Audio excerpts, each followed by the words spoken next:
Selamun Aleyküm ve Rahmetullah. Salatu ve selamu ala Resulü Muhammedin Seyyidina Muhammed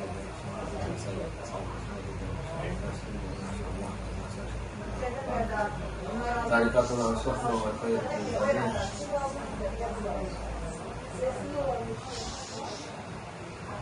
Allah'a şükür yine kavuştuk.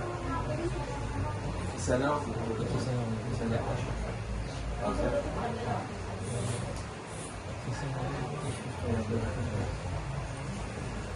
Günler geçiyor. Cemaatler daha çoğalıyor. Güzel, Allah razı olsun. İnsanlar ihtiyacı var. Yol gösterene, iyilikler yapmalara herkesin ihtiyacı var.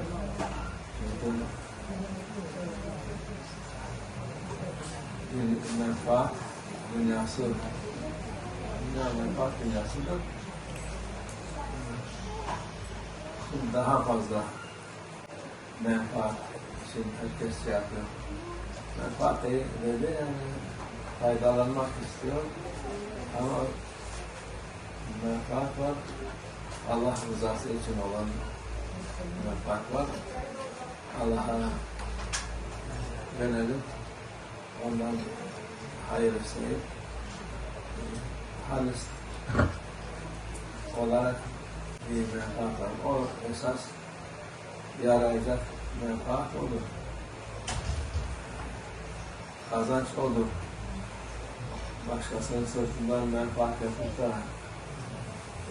bir şey kazanır da bir insan, onlardan insanlar kaçıyor. Onlar kendilerine de fayda yok, başkalarına da fayda yok, menfaati yok. Menfaat Allah'ın rızası olan şeyler. Allah bütün peygamberler insanların faydası için Allah Azze ve Celle göndermiş ki nasıl faydalanacaklar, her şeyden nasıl faydalanacaklar diye yol göstersin diye peygamberleri Allah Azze ve Celle göndermiş. Aleyhisselam ve Peygamber Aleyhisselam 124 bin peygamber insanlığa her şeyi öğretmiş. Nasıl yaşayacaklar, nasıl başkalarına bakacaklarını, nasıl Allah'ın yolunu gözettiklerini göstermiş. Şeylerden de men etmiş. Onlar iyi değil, onu yapmayın diye yol göstermiş. Yol göstermiş. Dinleyenler kazanmış, dinlemeyenler hayatları mahvolup gitmişler. Onun için yani Allah'a şükür bu meclisler, mühim meclisler. Bu defa daha da fazla gördük inşallah. İnsanlar daha da yaklaşsın. Çünkü Allah bizi muhafaza etsin. Onların hepsi ihlaslı insanlar. Canı gönlünden insanları iyiliğe sevk etmeye uğraşıyorlar, iyiliği göstermeye uğraşıyorlar, iyiliği öğretmeye uğraşıyorlar. Onların gösterdiği Allah rızası için bir dünyavi menfaat diye bir şey yok. Allah'a şükür, Allah herkesin rızkını verir diye biliyoruz. Onun için bu bazı maalesef dinde olanlar bile menfaat için her türlü şeyi yapabiliyor.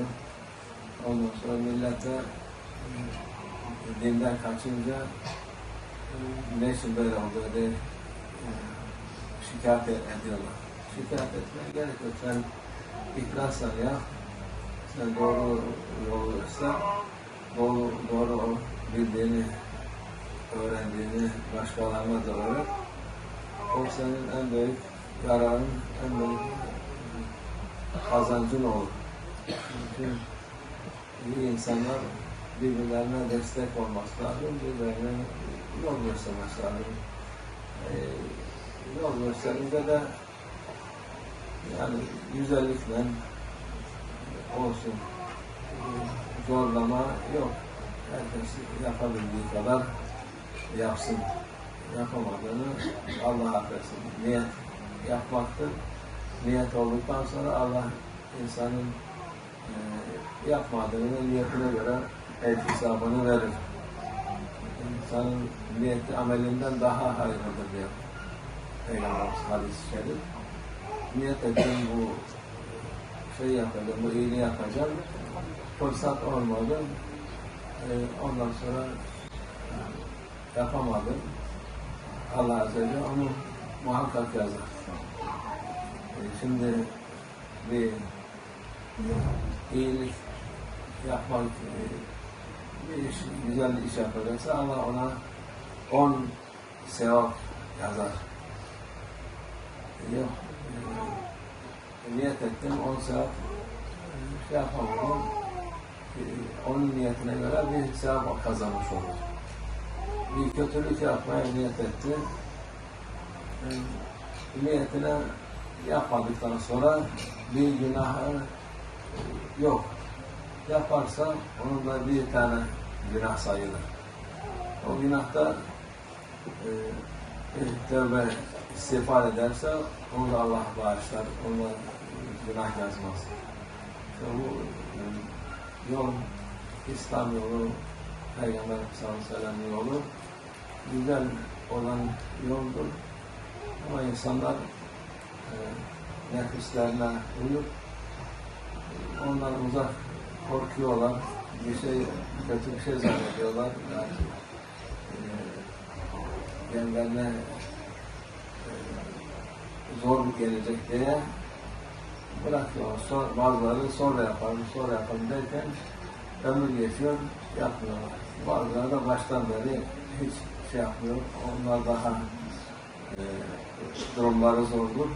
Çünkü hiç niyet etmediler iyilik yapmaya. Daha sonra yaparım diyeyim.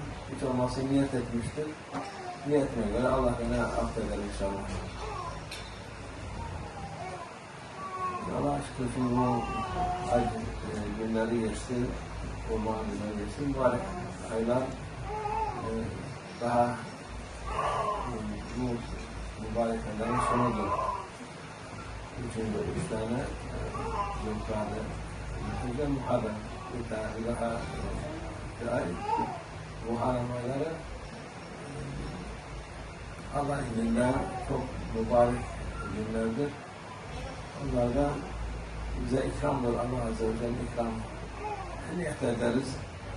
İnşallah bu aylarda ibadet edelim niyet ediyoruz. İnşallah Allah bize niyetimize göre versin. Yapabildiğimiz kadar yapalım. Namaz mühimdir. Namazı kılmayan Şeyh Babam'ın dediği gibi güzel bir tavsiyesi var Şeyh Babam'ın. Namaz kılmayan en azından günde 2 rekattan başlasın. 2 rekat, bir hafta, 2 hafta, 1 ay, 2 ay baktı, alışmış. Ondan sonra 4 rekat yapsın. O da 3-5 ay şey yapar. Artık insanın o güzelliğe, ruhu ihtiyacı daha fazla olur, daha fazla çoğalır. Ta ki Allah'a şükür 5 vakiti kılmış olur insan. Oruç da mühimdir. Oruç da o da çok mühimdir. Onu da yavaş yavaş yapması lazım. Aslında çoğu insan namaz kılmaz, oruç tutan çok var. Namaz kılmadan eskiden beri o vardı. Orucunu hiç bırakmaz yani. Ramazan geldi mi, bütün o 30 gün oruç tutulan herkes tutardı.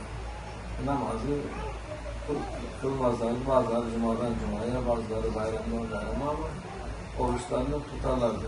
Şimdiki insanlar onu da bıraktı. Ama şimdi Allah'ın hikmeti doktorlar, bizim doktorlar değil, bizim doktorlar sakın tutma, hasta sen ölürsün diye yerler biliyorlar. Halbuki yabancı daha bilgili doktorlar onun hastalara da çok faydası var diye onu da oruç tutturuyorlar insanlara. Bizim gibi değil 12-13 saat değil de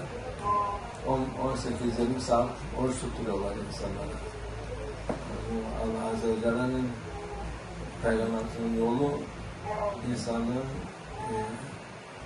ihtiyacı olan her ihtiyacı olduğu şeye verilen yol. Yani insanın ihtiyacı olan şeyi veren ihtiyacına göre verilen yoldur. Talimattır. İnsanın hayatı nasılsa ona göre düzenlerse hayatını hem dünyada hem ahirette ferah olur, mutlu olur, kazançlı olur. O en şey mühim olur. Bir de Peygamber sallallahu aleyhi ve sellem en mühimi de Peygamber sallallahu aleyhi ve sellem'e hürmet etmek, onu yüceltmek. Başka insan onun kadar hiçbir mukayese edilmemesi lazım maalesef. Bazen bazı insanlar hiç lüzumsuz insanları kalkıp da mukayese etmeye kalkıyorlar. Olmaz. Peygamber sallallahu aleyhi ve sellem'in bize en çok ihtiyacımız olan şefaatidir. Onun şefaati olmasa bizim halimiz kötü olur. Allah muhafaza etsin. Şimdi dindar olmayanlar onu bilmiyor. Dindar olanlar bir tayfa çıkmış. Peygamber hem peygamber diyorlar. Salavat ettiriyorlar. O da bizim gibi insandı. O da onun size kendi yaptığınızın ihtiyacınız var. Başkası onun şefaatine falan ihtiyacı yok derler.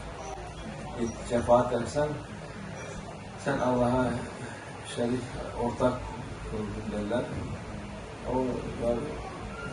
Onlar kendi yaptıkları şey hiç akıl işi değil. Kendi yerlerine zarar veriyor. Onun kendi yerine zarar vermesini bırak, başkalarına da zarar veriyor. Çünkü insanları şüpheye düşüyorlar. Acaba yaptığımız salavat getirdik, şey mi olur, dinden mi çıktık, mevlid okuduk, dinden mi çıktık diye düşündürüyorlar yani. Yapmasaydı insan bir kafasına kurt sokuyorlar. Ondan sonra da insanı bazen dinden de soğutuyorlar. Şöyle insanlara sakın ne bakın ne edin. Çünkü bu ara herkes elinde telefon var, açıyor. Hiç aklı başında olmayan insanlar saçma sapan şey konuşuyor. Onun konuştuğunu dinlese bile içine bir hastalık oluyor, bir mikrop giriyor. Nasıl vücuda hasta olan yere insan maske koyup giriyor. Bir mikrop girmesin. Sen açma o şeyi. Bunları o tip insanların şeyine hiç bakma, hiç açma bunları. Allah muhafaza şerlerinden. Allah hepinizden razı olsun. Doktordan olsun. Yakup ben diye. Buradaki bütün hepinize Allah razı olsun. Bu cemiyette Şeyh Baba'nın yoludur. Peygamber sallallahu aleyhi ve sellem yoludur. Güzel yolun Allah ikram etti bu ihlastan dolayı hiç yani şey yapmadan bu ecdadın yerlerine ihya oldu. Onlara da sevap gidiyor. Onlara da size hayır duaları yapıyorlar ahirette. İnşallah razı olsun. Allah çoğalsın böyle yerleri. Sizlere de çoğalsın bunlar. Çoluk çocuğunuzdan inşallah hayırlı evlatlar olsun. Çocuklara dikkat etmeyin. Hepiniz annesinin en büyük Şimdi hepsini hangi üniversiteye okudum, işte okuttum, özel okulda okutuyorum, özel mektepte okutuyorum. Şudur, ben çocuk çok akıllı, çok zeki. En büyük okul, üniversite kimdir? Annedir. Sizden de okul, medrese, üniversite yok. Annedir, çocuğa bakıp onu iyi insan olarak yetiştirecek falan. Her birinize şimdi 100 bin, 200 bin lira maaş alıyor diyor. Her bir anneye 200 bin lira maaş vermek lazım ki çocuklarına böyle bakıp da hayırlı bir insan çıkarsa bütün şeye bedeldir. Tüm o saçma sapan üniversitelere bedeldir. Onun için dikkat edin çocuklara.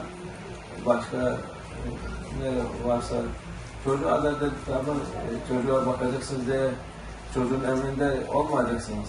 Çocuk sizin emrinizde olacak. Biraz disiplin, her istediğini vermeyeceksiniz. İlla şey yapacaksa